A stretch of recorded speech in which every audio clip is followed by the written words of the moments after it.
All right, welcome everybody to another episode of the Inside In Tennis Podcast. Mitch Michals here, all part of the Believe Network. U.S. Open is here, 2025, last slam of the year. Joining me now, host of the Ground Pass Podcast, which now has merch, so we can get shirts and the like from there too. It's Anastasia Folorunso. She's in New York. She's been to the event pretty much every day. It's going to continue on that way. Anastasia, welcome back to the podcast. Yes, we have merch. The US swing. We had to do it. We had to finally do it. I was a little bit terrified. I was like, oh my God, we're getting into merch. But we had to celebrate the US swing leading up to the US Open. It's great to be here with you, Mitch, Money Mitch. I was thinking today, every time I think of you, like I just think of your handle. I'm like, it's Money Mitch time. It has to be, even when we're wrong, even when we predict things and that goes wrong, you just got to power through. Exactly. No, it's fun. I mean, what's great about tennis too is like I like the big umbrella theory, right? Where like obviously not everybody's going to be watching tennis, in the Middle East and the Asian swing, weird hours. Some of us are, but I like the fact that we get to this part of the calendar where even casual sports fans, really passionate people that are discovering tennis. And you've probably seen that more than anyone with your podcast being a tool there. Introducing people to tennis is kind of the sweet spot. It's a special thing.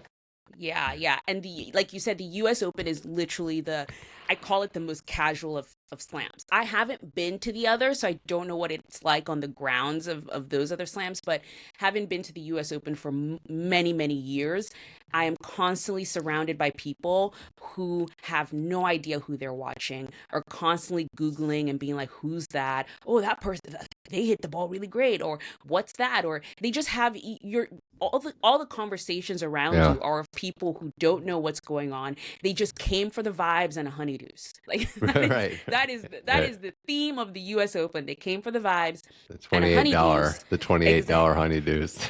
It's now 23. Oh. It's 23, but of course with taxes, you're paying a lot more. What's it like? And I know we'll get into because the best parts of majors are the first couple of days. Like any tournament, really, you get all the matches, you can go bounce around. I know you have a strategy and a plan, which we'll get into. But what's it like when a match on an outer court becomes like a classic, or the buzz gets through, where word starts traveling fast, this top player might be in danger, or this match is just a banger? What's that experience like? So the best example of this, and is definitely the Alex Eala match. That happened on day one.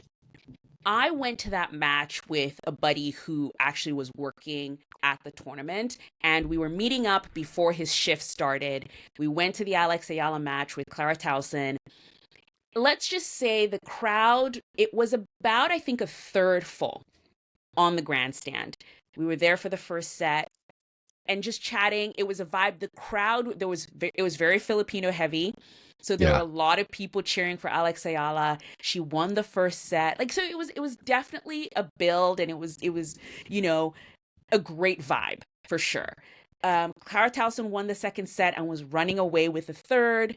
So it was still, kind of a normal match, nothing crazy. But then as the third set started to change and we got into the tiebreak, it was kind of crazy how the flip was so quick. Like murmurs are happening. Like people are like, this is, You could almost hear it. You could almost hear the murmur. You could hear the vibe. I don't even know how to explain it unless you're there. You can hear the vibe. You can hear people texting a friend, come on down, come on down to the, and you know what it is too? You would think the US Open is a very big space, very, very large ground. But you can hear when a court is popping off. You can hear when there's a court popping off, and you just run. You're like, I gotta get over there. So you hear when grandstand or whatever court it is, the cheers are getting louder. So people started coming, and by the time the match ended, it was almost a fire hazard. Yeah, I saw the photo you posted where it was like everything was full and it was like deep lines. And if something were to happen, fortunately it didn't. How would people get out? Fortunately, nothing happened. And there was no way for me to get the entire full picture. But if you've been in grandstand, so all the seats were taken. Then on top of grandstand, there's a standing room only. All of that was packed. The stairs to get up to grandstand, All of the stairs was standing room only, packed. The hallways underneath grandstand, packed. I don't know Incredible. how else to explain it. There was no room to move. It was pretty much a fire hazard, but nothing happened, so we're good. Yeah, We're well, good. you know what's interesting about that too? It makes me think of Miami. He's not going to play on the small courts going forward, but it was when Fonseca and the Brazilians kind of came in, Correct. and Exactly. talking to people, they were like, it was like you look at your watch, like, oh, it's about to happen. 20 minutes, he's going on. Play it Yep. accordingly. But I think about in other sports too. I'm not the biggest golf guy, but I've gone to a couple tournaments, and I remember thinking, I went to the Genesis out in LA when Tiger was playing. And when he plays, everyone follows him. You can go to other players and get right up there. So I feel like, and that's part of the playing thing, right? You're no rookie, no amateur at this stage of the game, Anastasia. So does it involve looking the night before? Okay, order of play. What could be good matches? What could be an opportunity to get up close versus the trendy, more popular courts?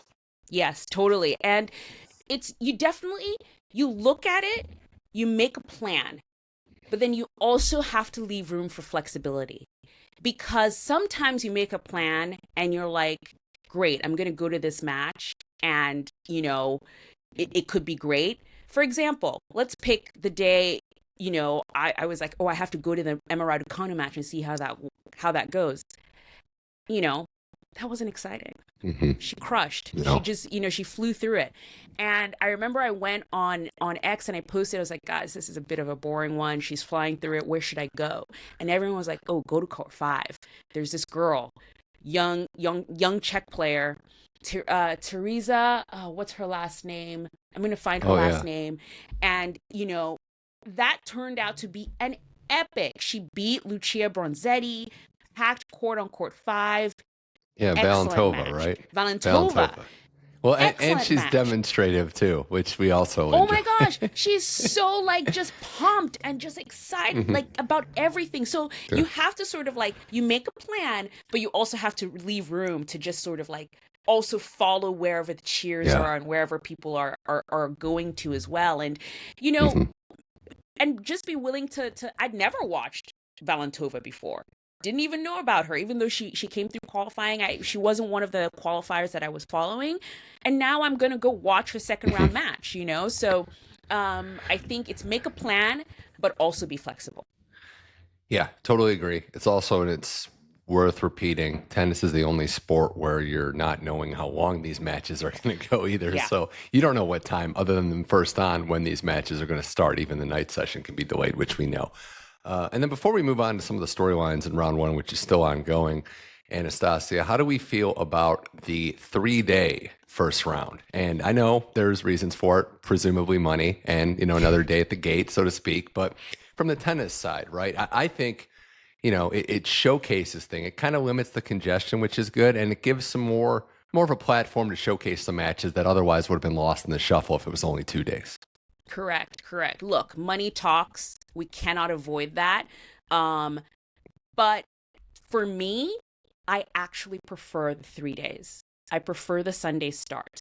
Here are my reasons. 1, people work. People have jobs. And it is nice that there's a Sunday start, an opportunity for people who have to work Monday, Tuesday, who cannot take off work, to at least start the Grand Slam on a Sunday and get those early round matches. And they're not fighting for $500 tickets on Labor Day weekend to go, Right. to go on that weekend. That the prices are just really, really expensive. They can still get more reasonable prices on that first Sunday to go watch the tennis. Second, it felt doable. A lot of times in past years, the very first day or the very first 2 days of a Grand Slam almost felt too chaotic, in the sense that there are just so many matches. You can't split yourself in 100 parts, and you're just like, I want to see everything, but you can't see everything, and you're trying to run around, and you're like, I have to go to this court and this court, and you're jumping around, and then the courts get packed, and it just feels almost you're not enjoying it anymore. I could actually, like the Valentova match, I actually sat down and watched the entire thing. There's no way you could watch all these matches in general. There's no So it's good to way spread the wealth. I'm to not spread gonna. it out. I'm not one to give credit to the French too often. I'm kidding, obviously, but they had it right first. They had the Sunday Yeah. start at RG, and it Yeah. kind of and it was the right way to go. So I'm with you. I think too, it was funny because I was watching. It was the Bonzi Medvedev match, which we'll get to later, but it was like late into the night, and it was a post online that was like a tradition like no other. The fans just wrecking their Monday without a care in the world, just staying late watching tennis, drinking. So it's great, and I love this time of year for a lot of different reasons. As we get into the tennis, Anastasia, and you look at what's happened. I mentioned the positive things before we start. How about the fact that you look at who's won, and maybe first round matches mean different things to different people. But we have winners from the countries of Hong Kong, Indonesia, the Philippines, Mexico. So I say it's a little bit like the Pioneers are showing out in round one of the U.S. Open. Some of these are the first wins their countries have ever had, some the first in a while, but that's some real good representation in round one. Yes, no, completely. I was talking about this in sort of our preview show on Ground Pass about how sometimes the US Open feels like the world's slam. How the French have their slam, Australia, and there are some countries that don't have their own slam. And weirdly, the US Open feels like the world slam, where all these other countries have the support because New York is such a metropolitan city. Oh, yeah. It doesn't matter where you're from. There are at least 7 people who will come to that court and support you. And that support means a lot. Coleman Wong, that court was packed for him. He had so many people cheering for him, Yeah. So, and that means a lot. And that sort of crowd support can mean a lot for whether you win or lose a match, believe it or not. So having that representation and seeing these players from different countries who have not, gone past the first round before has been great. Yeah, Coleman Wong for Hong Kong doing a great job there. Janice Jen, who I didn't know much about, was not familiar with her game. Love it. Love the slice and the variety. I thought that was great for Indonesia. And we mentioned Eala just again on her. I mean, it's really fascinating because we know the popularity, we know the untapped market with the Philippines. She's doing a great job and she uses the crowd. She's very, very astute at bringing the crowd in when she needs them. I keep wondering though, and I'm not even sold one way or the other, but the ceiling for her, because we've seen players go on one tournament runs and then falter to the pack. It is their one hit wonder, their one slam wonder sometimes. I wonder, that's a huge win over Townsend. Is the ceiling something we should consider? Can this be a top 30, top 20 and beyond player? I don't know the answer yet. And the thing I like about Alex Eala is the growth there. Because I think sometimes people think she was born in Miami. You know what I mean? Like she just showed up in Miami and then that was it. No, I remember watching Alex Eala last year at the U.S. Open where she didn't make it through qualifying and it was super devastating. She's been at this for a while and each year she becomes better and better. And this match that she won against Clara Tauson, she had a lot of opportunity. She had a lot of match points that Clara kept fighting and fighting. And there were moments where you thought, oh no, is she going to lose this after not coming through all of these match points? Guess what? This was memories of the match she lost to Maya Joint at Eastbourne. Where she had all those match points and then she lost the match. She learns. She learns from all these matches. And I think that's what's great about her is that she keeps improving, and that's why I think she isn't a one-hit wonder. She's gonna keep learning from all of this and keep going, and that's the potential there. It certainly looks that way, and I know John Wertheim put the comment out that the Nadal Academy seems like it's becoming like a premier stop, and it's and I know there's a lot of different academies that most of them do phenomenal work. The one thing I would say though, and it's just an outside observation, but thinking about it like Nadal, what made him so special, and watching these players come up is that maybe it's the intangible side. What these kids are learning goes beyond tennis. It's the ability to fight. It's to stay in the fight. It's to not get down on yourself. The margins are razor thin at the pro level. I'm thinking maybe that's the special sauce. It's Nadal passing on the non-tennis stuff to the next generation. Yeah, and I think that was Nadal's thing, is that grit, that fight, that he had in show business what they call it. You can't define it. it's intangible. It's it. What is it? You don't know, but whatever it is, for one, she has it. Yeah, she does. I have never seen the scenes that I saw at Grandstand. Was wild. And it's funny because so I was sitting next to a couple after my friend had left. I was sitting next to a couple on the stands, and they had, as it happens at the US Open, not everyone just shows up to a court to watch a match. They had shown up just to chill out. Grandstand has a shaded canopy. So it's actually a really great place if you're really hot, if it's, just a time of day that you just need a break. Grandstand is actually a really great place to get some shade, and that's what they were doing. So now they're just surrounded by chaos, and they're like, what is happening? So they were just like, who is this? What's happening? And I was explaining, like, this is Alexandra Eala. She's from the Philippines. And they're like, wow, she's a star. So for them, it's all this discovery, but she's like a superstar, like, Brad Pitt kind of. It's going to be a lot of expectation. It's going to be, and that's the one worry, right? Is okay, how do you handle pressure that is thrown on her? Not that she's seeking it outwardly, but she's got star quality. She's from a region that's been, looking to enter the tennis world where they're here now. So it remains to be seen. We've got more with Anastasia Folorunso here on the Inside in Tennis podcast. We're talking U.S. Open early round one. Some quick news and notes. Just want to highlight, one of the biggest upsets was Madison Keys going down. I mentioned Mexico being in the winner's circle. Zarazua gets the win in 3 sets. And before we get to the Keys side of things, Anastasia, it was a great win for Zarazua, especially given the fact that she lost such a brutal first set in a tiebreak. But finding a way to dig in and not falter down the stretch. This was not one-way traffic at all. This was a fight. This was going down to the bitter end, and yet it was Zarazua who found her way to get to the finish line. So props to her. Yeah, I was so I watched this match on replay this morning, actually, because I was watching the Taylor Townsend match at the exact same time that this was happening on the grounds. And I saw the stats, 81 unforced errors, and I still sat down and I watched it. Because I was like, I got to figure out what happened.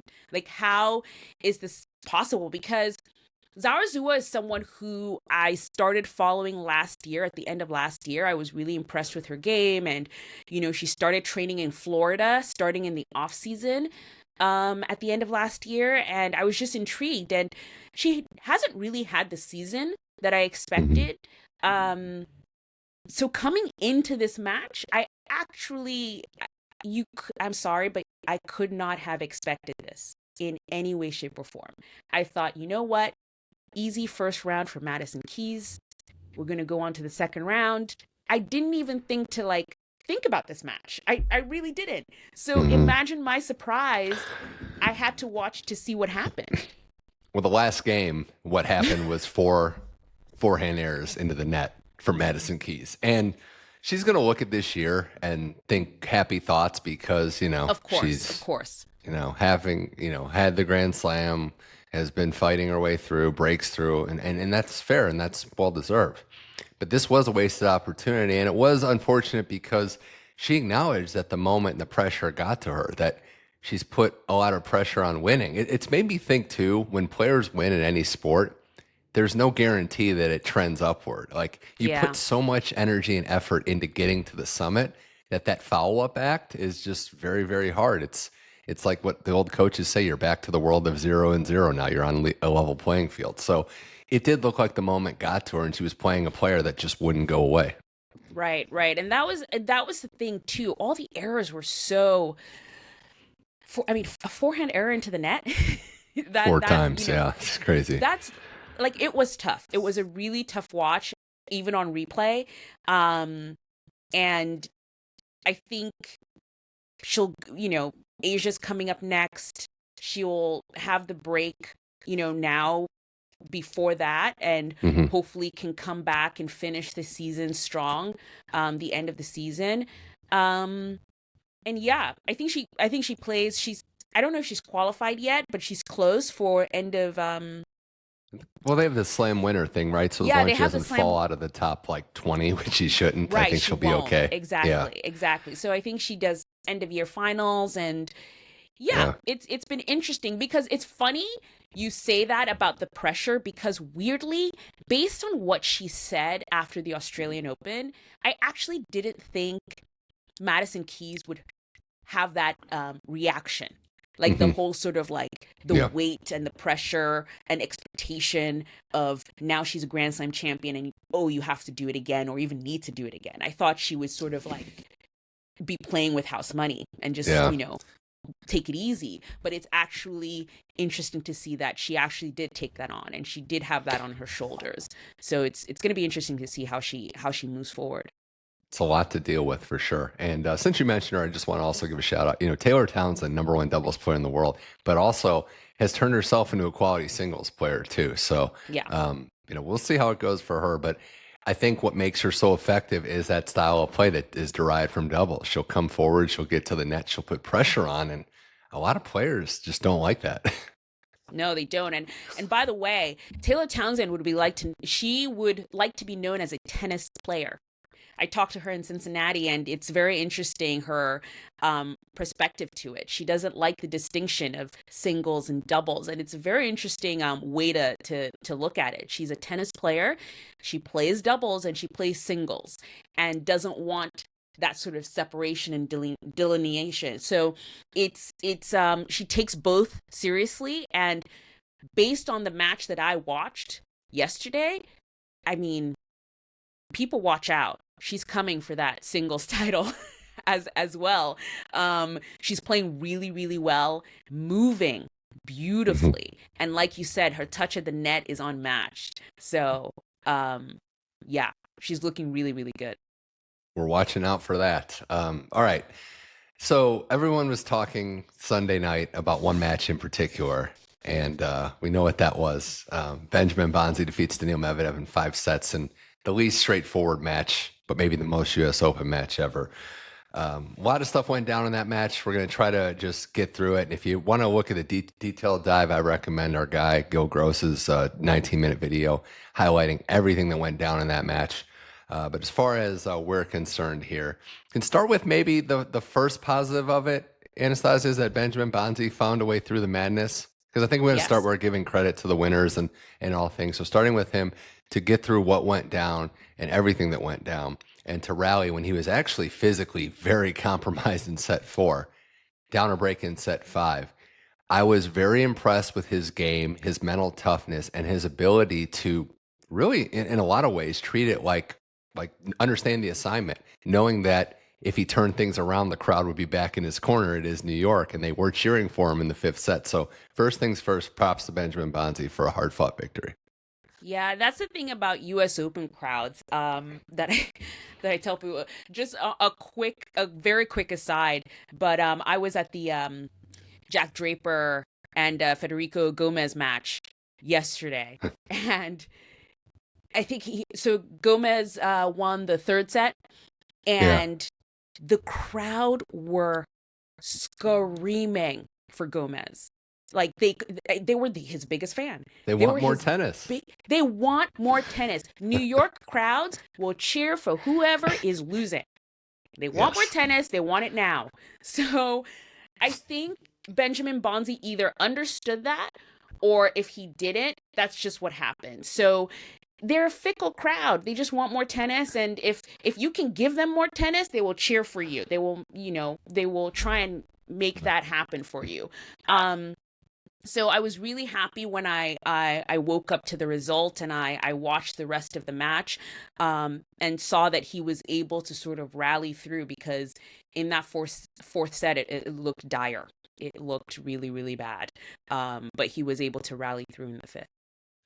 He certainly did. And where everything changed or went horribly wrong, depending on your perspective, was that 3rd set match point when a photographer who has since lost his credential to this U.S. Open, I believe, runs onto the court. Not entirely sure what happened or what the reasoning for that was, but it resulted in on a second serve, resulted in a first serve being awarded to Bonzi. Medvedev flips out. Greg Allensworth's at the center of it. And then, Medvedev got the crowd going, and we had 6 minutes of a delay. There's so much to litigate about what went down, and obviously I do think Medvedev was in the wrong in that situation. But when you look back, and even Bonzi, right? We just gave him credit, but waiting for 3-4 minutes, not serving, as Gil pointed out, Fonseca in Rio or in South America quieted the crowds by just stepping up to the line and serving. I think a lot of people would handle different things differently. And I'd start too with Greg Allensworth, who I do think is an exemplary umpire, Anastasia, but he should have given Medvedev a warning at the very least to start the process of, look, we got to get control. Because the control was completely lost, and it was unfortunate that it got to those scenes. Yeah. For me, it's I think everything starts with Medvedev. Unfortunately, where he's at right now in his career, it's not a good place. His tennis isn't working. And because his tennis isn't working, he's resorting to tactics that are not tennis in order to try and win. I don't know if he thought it would get so close to actually him winning by what he did. But he really actually did get super close to winning because of what he did. But I think it was it was unacceptable. I do think he should have gotten a warning. And I think probably Greg Allensworth didn't want to escalate the situation, because what I saw there with Daniil Medvedev was someone on the brink.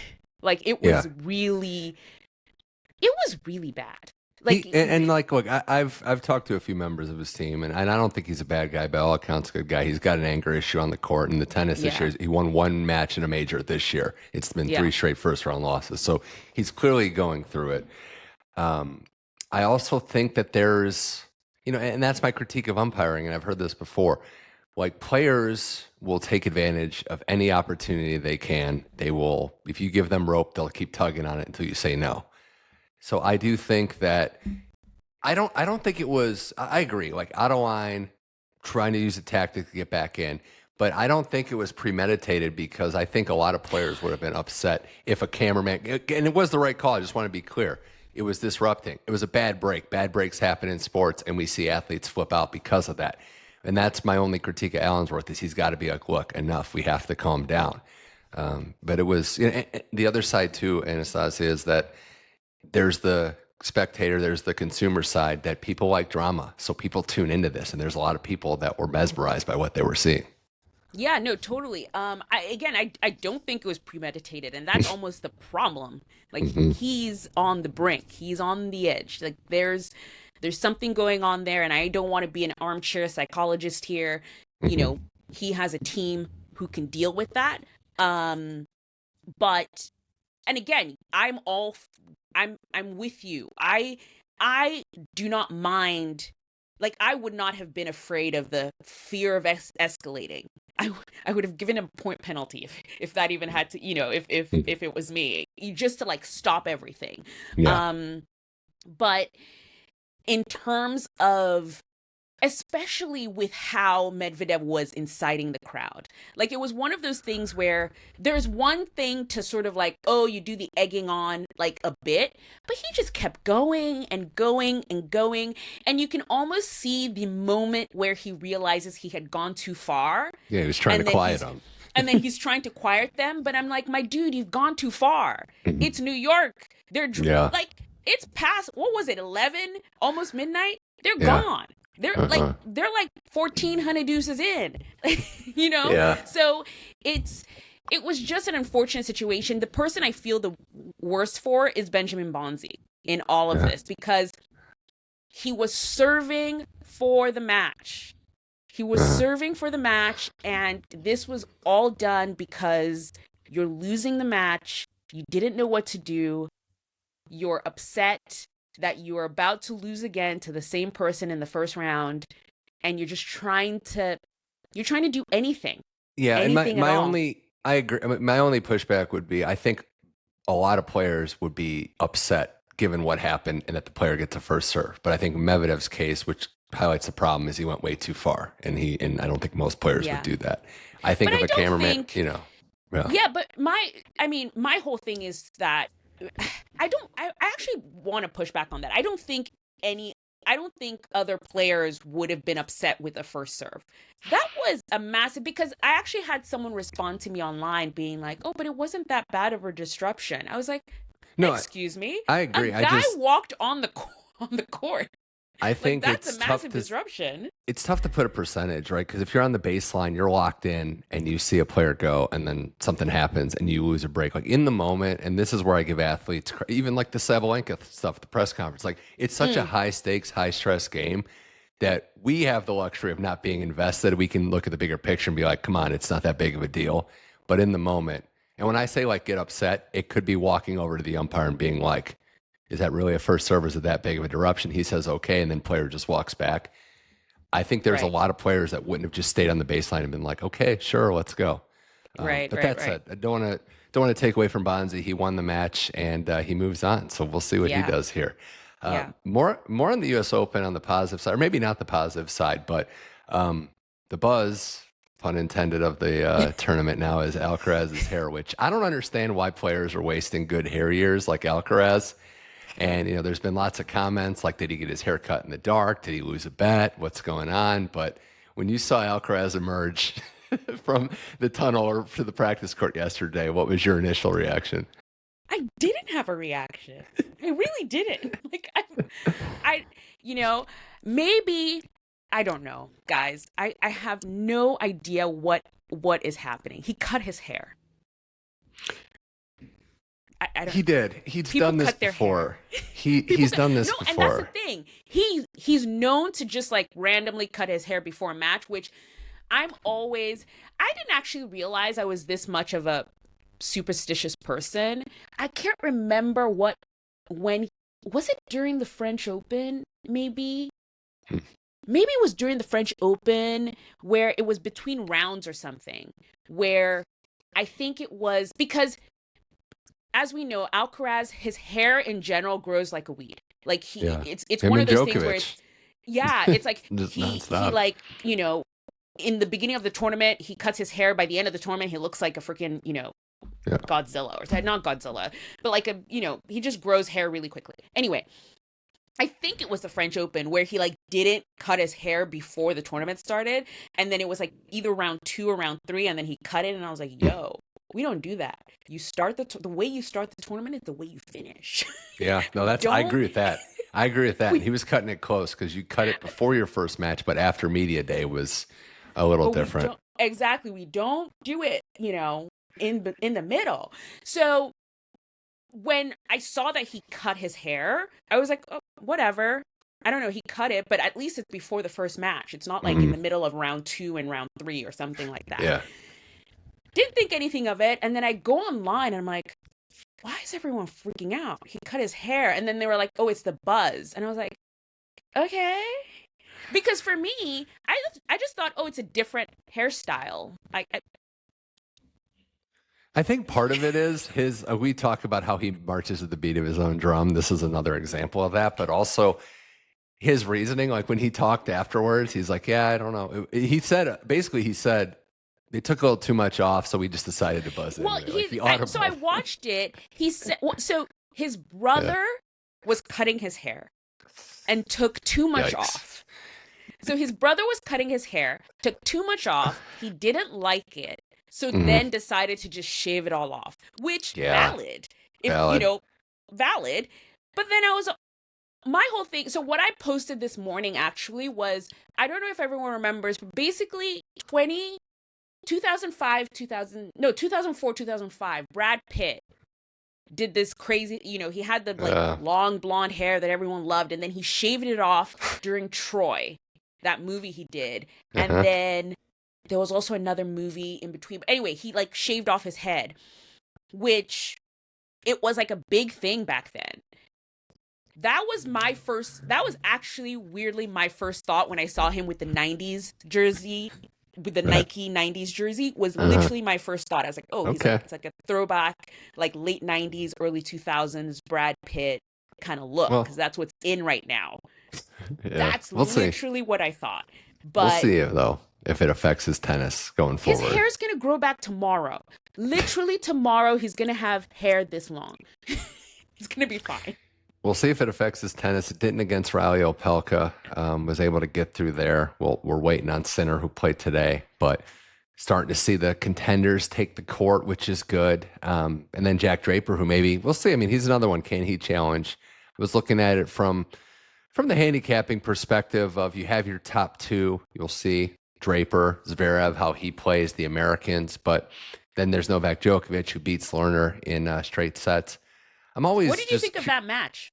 Yeah, I was going to ask you the assessment of it too.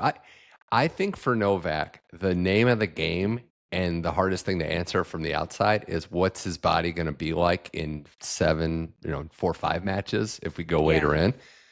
So I'm hesitant to make any sweeping observations because I think there's a direct directive that doesn't make sense, but there's a directive to play boring, play with as little energy as possible. Because, and all the great players have done this, you ramp up to the end, but I think he has to leave energy in the tank. And I think he has to play boring at times. I think he has to just get by. So I'm more curious on his movement, if the body holds up. I think there were some good signs that his groin seems to be healed. And I also think that's just a brutal match. Like guys like Learner Tien, I love Learner, and I hope he does very well. But they're not the players that beat Novak Djokovic. If you don't have power and you don't have weight of your shots and a good serve, it just hasn't happened historically. Yeah, and I mean, unfortunately, I actually think Lerner played very badly. I was not, I was quite disappointed with Lerner's performance because that second set, Lerner should have won that. Like that tiebreak was awful. Yeah, it was. I don't know what I was like, wow, okay.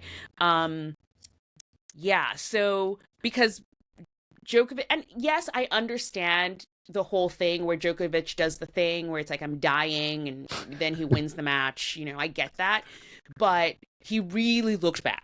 This was to me anyway. I don't know what other people think, but I thought he really actually looked bad in this match. And I think that's partly, it sounds like I'm making a lot of excuses, but I do think it's not having reps. Like he just doesn't play outside the slams, and this is what's going to happen. Yeah. But as long as your ranking is high enough, and he's made the semis in every slam, and you're seated at a decent level, you can avoid the real landmines early. Right. So, this is just how it's going to be, right? Like if he's going to only play slams, he's going to literally have to play himself into game shape. Correct. Yeah. But I think, he still has to get through Carlos and Sinner if he's going to make it to the title. And unless they're upset by some weird occurrence, that seems quite impossible.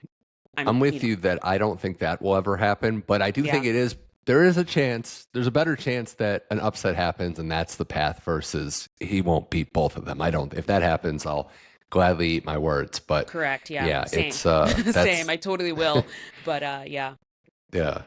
That's going to be a tough one for him for sure, but we'll see. I mean, it's just tough. I also saw the stat where he's 9 years older than the next oldest guy in the top 20. So we don't have a top 20 player outside of Djokovic over 30. Oh, wow.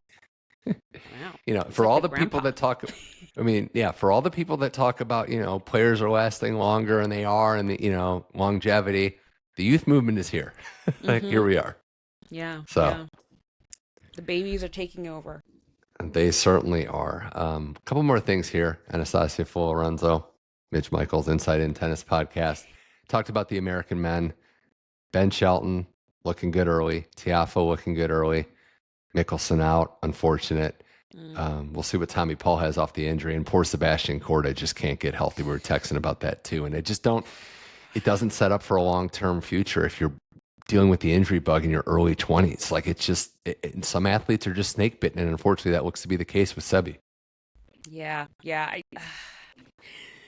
And it's such a, last year coming off of City Open and you're just like, wow, maybe it's finally happening. It's finally coming. And then back to injury. And it's tough. It's tough because you're just sort of like, how many more times can he do this? How many more times can he come back and look good and then injury and then come back and then look good and then injury? I don't know how many more times he can do this. And that's unfortunate because he seems to have the talent and his body is not letting him show that. No, we hope for a long career, which we did see in two players that said goodbye. I want to talk about them for a little bit. We got Kvitova and Garcia retiring on the same day, losing their last matches, open up the U.S. Open. Kvitova did not go her way against Perry. Garcia was a three-setter, but two players, different careers. One in Kvitova's case will be Hall of Fame bound. The other will not, but still a remarkable run for Caroline Garcia. Another passing of the torch, but it was good that it happened here. And you also see why, Anastasia, all these players like to retire at the U.S. Open. It's a fitting place to just say goodbye. Yeah. No, it's a good, they put on a little good show because I was at first, so I was at the Jack Draper match and totally, and this is the thing about first days of slams, you kind of miss things. Things can kind of disappear in the mix of the craziness. And I literally didn't realize that Caroline Garcia was playing. And luckily, I was meeting a friend on court 6. I turn around, and on court 5 is Caroline Garcia playing. At the time, I didn't realize she was going to lose and it was her last match, but she was right there on court 5. And, I thought, wow, this is a small court, but I was hoping she would come through. But they put on a show, they do the whole thing, and it was a really great moment for her. It's a great place to sort of call it a day. And it was very emotional. There were tears, but she also seemed pretty content. I think she's said it numerous times now that she can't do it anymore. And she's not afraid to say that and just say, it's just not possible for her and her body to continue playing tennis. So it was nice that she got that moment at the US Open. When you see these players and they still look like they have a lot in the tank, people wonder why they're retiring or why they're going away. It's when you hear them say, and you get the chance, if you're lucky enough like we are to talk to them, it's not that they can't play one match. It's the day-to-day to be consistent and to keep it going. It's what happens day-to-day, and that's when the grind becomes too much, when you have unfortunate injury luck. So wish them the best going forward. We'll see what else happens. Anything else, though, stand out, results or funky things that you've seen? I want to open the floor to you because we've had a jam-packed 2+ days now. Oh, I actually have to talk about one of the best because day 1 was electric. I mean, between the Alexandra Eala match and, Valentova, Medvedev, I think day 1 really had some great matches happening. Yesterday was kind of like sort of like the second, it was like a not so great day, except for Zeynep Somnez defeated Katie Volynets in the most unexpected fun match I've watched. I watched all day yesterday. There we go. I was with actually some Turkish friends, and they came to the U.S. Open only to see Zeynep. Like, they were there all day just waiting to go watch this match. It was supposed to be on court 6. They moved it to court 13. So we were sitting down waiting on court 6, like, where's this match? What's happening? It's like a gate change at an airport. Exactly. And literally, we're sitting there, and then they go, this court is closed. And we were like, wait, what? Why are they closing the court? Zeynep's supposed to be coming on. I look on the app, and they moved her to court 13. So we're running over to court 13. It's really nice and beautiful. Like, the sun was setting, so it was actually a really great setting. Katie Volynets I've watched numerous times. She is a great player. Katie Volynets is absolutely awesome. She came through qualifying. So I was expecting a very tough match. And the rallies in this match were electric. I mean, they were like moving left and right. But what I didn't realize, I've never seen Zeynep Somnez play live in person. And I was sitting courtside, but right down court there. level. So not only courtside, but court level. And Zeynep Somnez is a mover. She can just slide in and out of the corners so well and just hit her spot. Like, it was actually incredible to see. And she won the match. It was such a fun match. It was like really, really great. It was tough too, because literally it was just me and my friends in the corner cheering for Zeynep, and everyone was and so going against the American. Everyone else was Volynets. So it was one of those matches, but it was fun. That was one of those US Open matches where you're just like, you'd show up at a court not expecting much. I wasn't expecting much. I was like, Right. this might be a one-sided event, and then it was Awesome. one-sided, but to the other side that you didn't My expect. thing yesterday I observed was bad boy Holger Rune getting a little spicy with Bodic, and letting him hear about it Okay, before, during, and after the match. I was at that match too. He's like Because he fist pumped in my face, and I used it as fuel. I'm like, and all I right. used it as fuel, and I was there for that moment. So, like I said earlier Ugh. in this podcast, Grandstand is a really great place to take a break. The shade there is awesome. So while we were waiting for Zeynep's match, we went to Grandstand and we were just sitting there for a while. And that was when Holger Rune was playing Botic. And it's really funny. I was actually talking to Nick, my co-host, today. Ever since we started the podcast, it's like I watch tennis differently.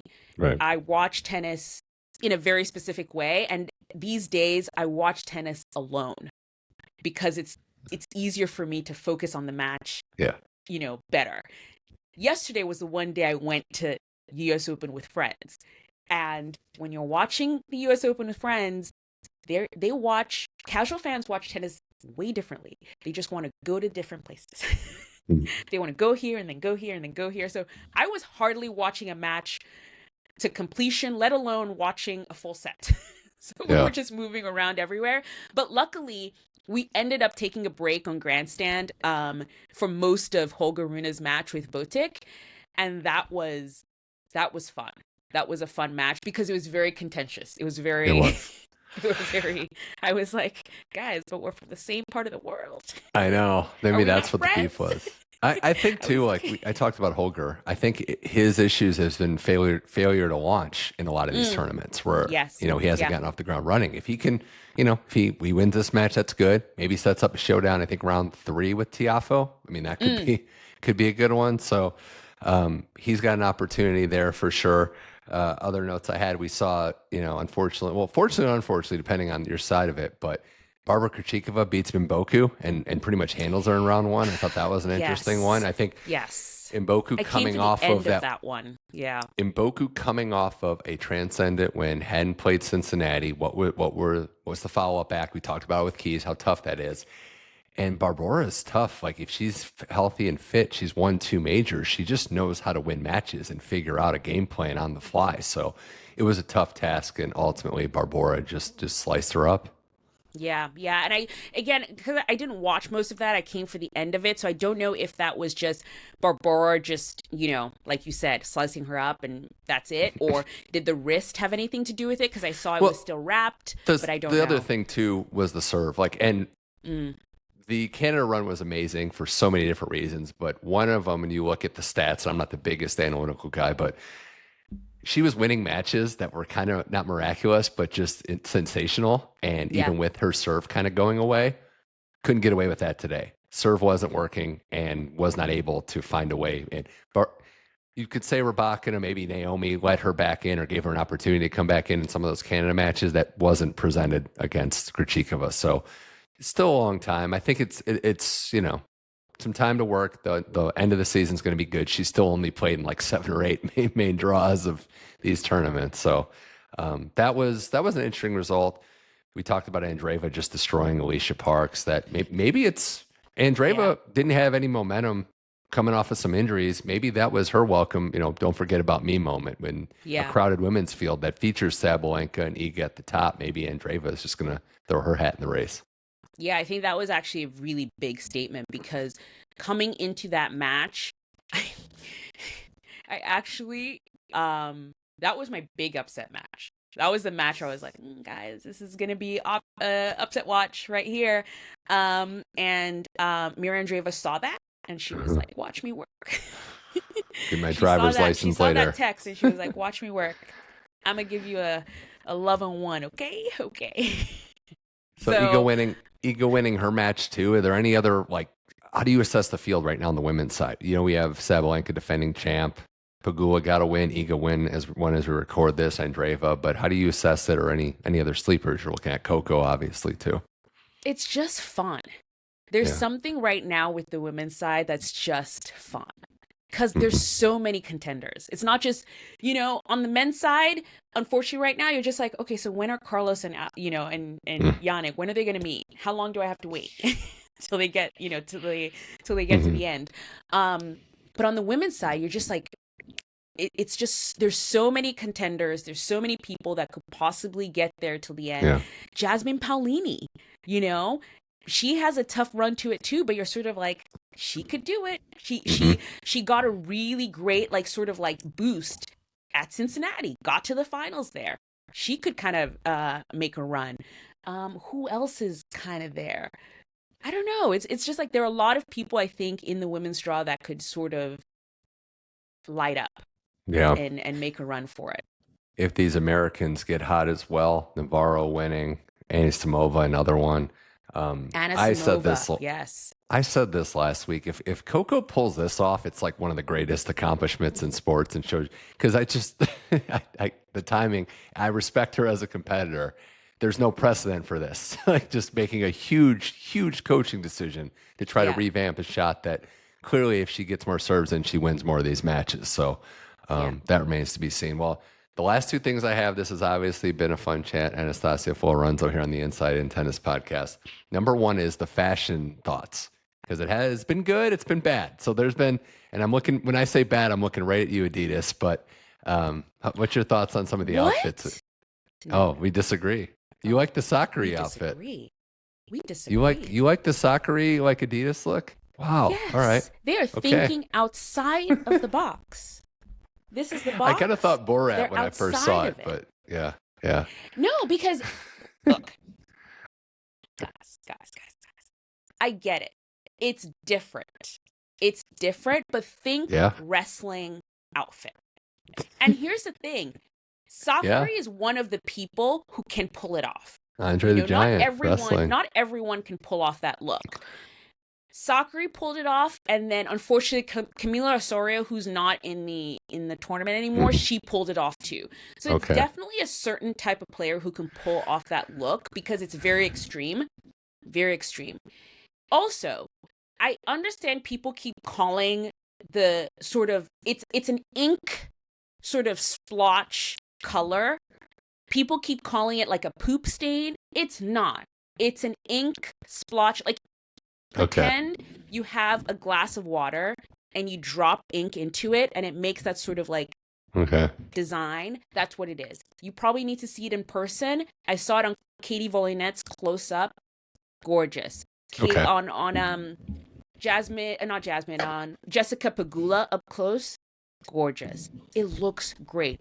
The purple on purple combo on, I think, Clara Tauson wore it, and then also who won yesterday? Karolina Mukova. Okay. Gorgeous, because it's pants, it's shorts, shorts, and then the sort of like the tank top thing. I get it. It's not everyone's cup of tea, the Adidas kind of combo thing, but I think they did good. They tried. I've been a fan of what Wilson's done. You got Wilson some stuff. Always kind of the red Wilson, they did well. Yeah. They did well. We got the new Viore look. We got a lot of sleeveless going on. Lululemon is a little, you don't like it? I don't like the shorts on the Viore. Like the tank top. Yeah, the tank top on Jack, it looks good because he has the arms for it and it just looks good. But the shorts, the sort of like patchwork pattern, it doesn't work because the patchwork is in the wrong place. That's true. The patch is in the patching, not right place. But you also, it looks messy. Good. I thought On was pretty good. They had a nice shirt. Fonseca was wearing a pretty sharp shirt yesterday, I thought. So I thought they've got some stuff there. And Lulu is interesting because they said Francis looked like he was dressed like Sabalenka's bag. So I don't know. But yeah. No comment, but no comment on that. No comment on that. Yes, he does look like Sabalenka's bag. Sabalenka, I like. Nike actually did good with Sabalenka. They've done well with Carlos. I like that they now have sort of like their individual thing. I I'm suspecting that Yannick is gonna have some sort of like preppy collar thing because that's his vibe. Lacoste went He all had- black Djokovic too, because I missed black on black Darth Yeah, Center. Darth Center. Oh, well, that would have been great if they did it a would've. Darth Center. I know. that'd It's be what so makes them good. the best. Well, this has been Yeah. fun. The last thing I have is everyone likes the U.S. Open except for maybe Casper Ruud. Not a fan of the smell. I haven't smelt it this year.